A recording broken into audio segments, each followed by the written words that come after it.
Hello, welcome back to Armchair Armory, and it finished at Old Trafford. Manchester United 1, Arsenal 1. Another frustrating result overall. I think it's clear to see now that the main problems that we have are definitely coming home to roost. The decision to not sign an attacking player, a striker / attacking player in January has really come to bite us in the arse. I don't necessarily think that I don't think the performance was bad as such. I don't think we were great. The one thing that shocked me with Man United is that in my however many years of supporting Arsenal, and obviously I was supporting Arsenal during the time where the two top teams in the country were United and Arsenal, I've never seen United at Old Trafford at home playing a low block and trying to catch on the counter. You know, I've never really seen that. And it felt like, you know, it kind of went how I predicted. For those of you, all 7 of you that have watched part, or if not all, the preview I did with my friend Stefan, I said it in that it's the type of game I could imagine United getting something out of, because all you need to do to beat us at the moment or to get something out of us at the moment is catch us on the break, play a low block, frustrate the hell out of us because we struggle, because with no attacking players and the sort of like toothlessness in attack that we've got at the moment, we struggle to break teams down. And then all you have to do is just score one goal. Luckily, we managed to come back into the game. Luckily, we managed to salvage a point from this. But when it went 1-0 up, I think for most of the first half, we were probably the better team. We were doing what we've regularly done throughout this season, where we've dominated the ball. Didn't really have many chances, but we dominated the midfield. We dominated Man United. Man United didn't really get many opportunities in our box at all. The one thing I will say is that it's quite nice to see that Gabriel Martinelli was back on the bench today. It was the same starting 11 that played against PSV and has played against West Ham and not West Ham. Nottingham Forest was the last one, wasn't it? Or was it West Ham? Anyway, yeah, it was I think it might have been West Ham. It was either West Ham or Nottingham Forest. It was the last Premier League, the starting 11 that was similar. But yeah, so we played okay in the first half. But again, we were, as I said at the beginning of this video, we were suffering from exactly the same thing that we've been suffering from at various points in the season, but definitely in the last few league games, where we have been very good in midfield, excellent in defense, and when it comes to getting into that final third, we are devoid of ideas. And, you know, a lapse in concentration from Calafiori. Calafiori loses the ball.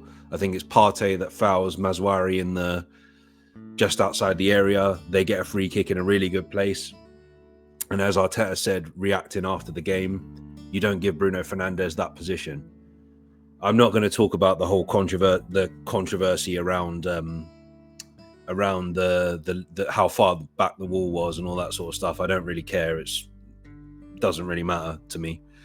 So yeah, Bruno Fernandes scores from a free kick. Man United go in 1-0 at half time, and you know, it's the same old story. It's the same old story of Arsenal season. You know, we dominate the ball, don't do anything with it, and then we concede, and then we're on the back foot going into the second half. Come out second half, to be fair to Arteta, the changes he made did sort of liven us up a little bit. Brought on Tierney for Partey, probably a little bit too late. He probably should have reacted a little bit more.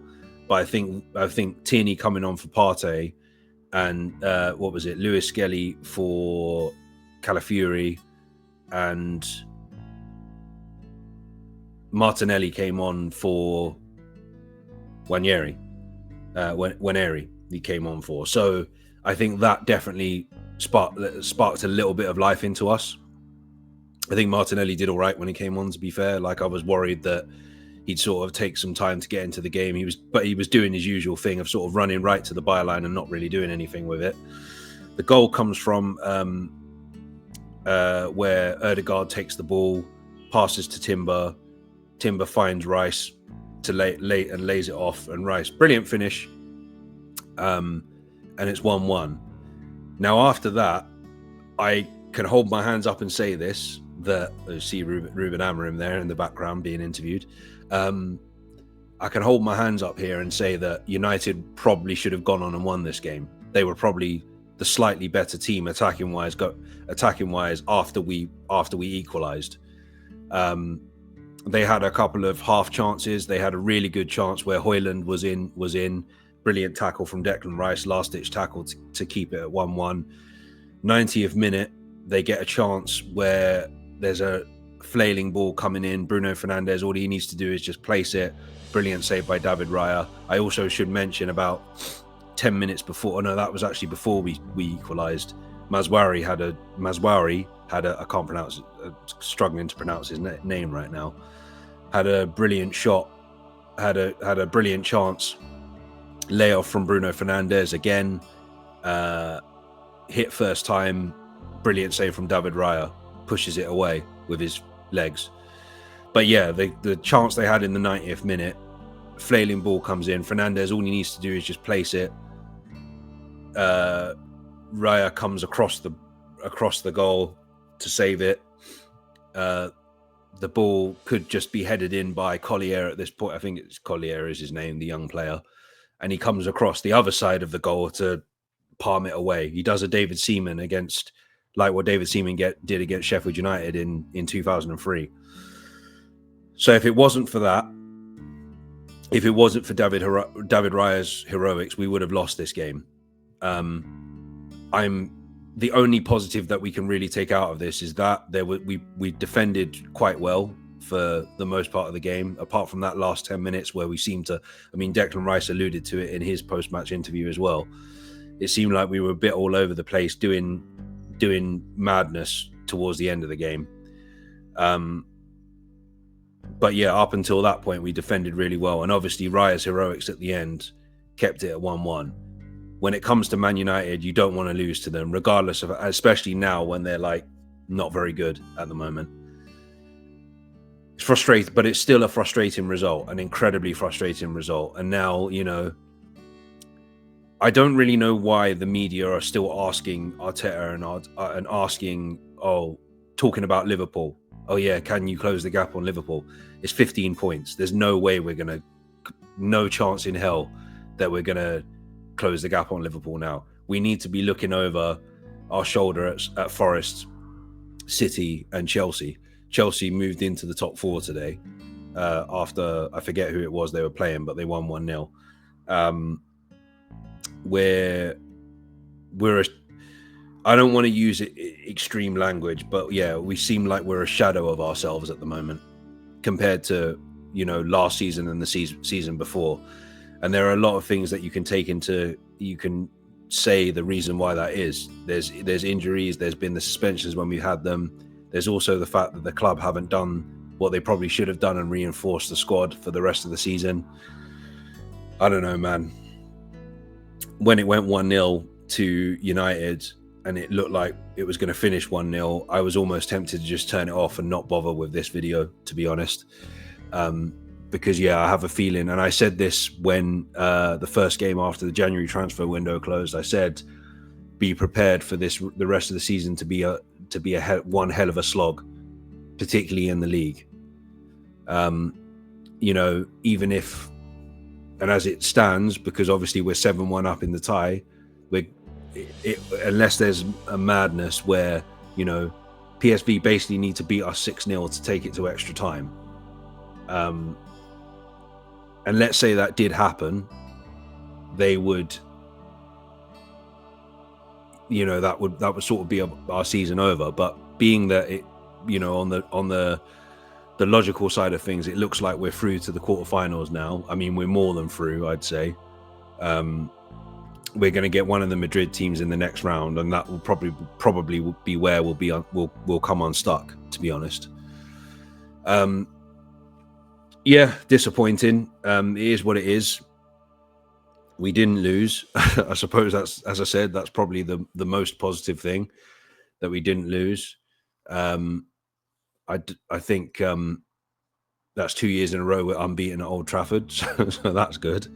I don't know, man. I'm just fed up right now. I'm at that stage where I'm starting to think I want the season over, and we got Chelsea at home next. Christ. All right, well, I'm not going to do a preview for the home tie against PSV just because, as I say, we're pretty much through. And lo and behold, we'll probably be 3-0 down by half time, knowing us. I'm not going to do a preview just because there's not really much point in doing a preview for a game that's not really going to have much riding on it. Yeah, as I say, disappointing. The main headline from this is that it's further evidence of the mistakes that the club have made. At the start before the game, United were there for the taking. They're 14th, 15th in the league at the moment. That's probably the worst Man United team I've ever seen in my lifetime so far. And it almost came to a David Raya double save in the last minute. That almost meant we would have lost to them, which I can imagine there's a meltdown in the fan base right now anyway, but I can still imagine there'd be even more of a meltdown. They want to be throwing Molotovs at the Emirates if we'd lost this game. But it is what it is. At least, they didn't do the double over us this season. I know we beat them in the league at the Emirates, but obviously they've beaten us in the FA Cup, and they were close to beating us in the away fixture in the league, but luckily they haven't done that. But yeah, the overarching headline will be another disappointing result, showing the mistakes made by the club. With that said, I'm going to leave it there and try and enjoy the rest of my Sunday. I will be probably back again, if I can be asked, after the PSV game on Wednesday. Until then, like and subscribe. Take care and stay safe.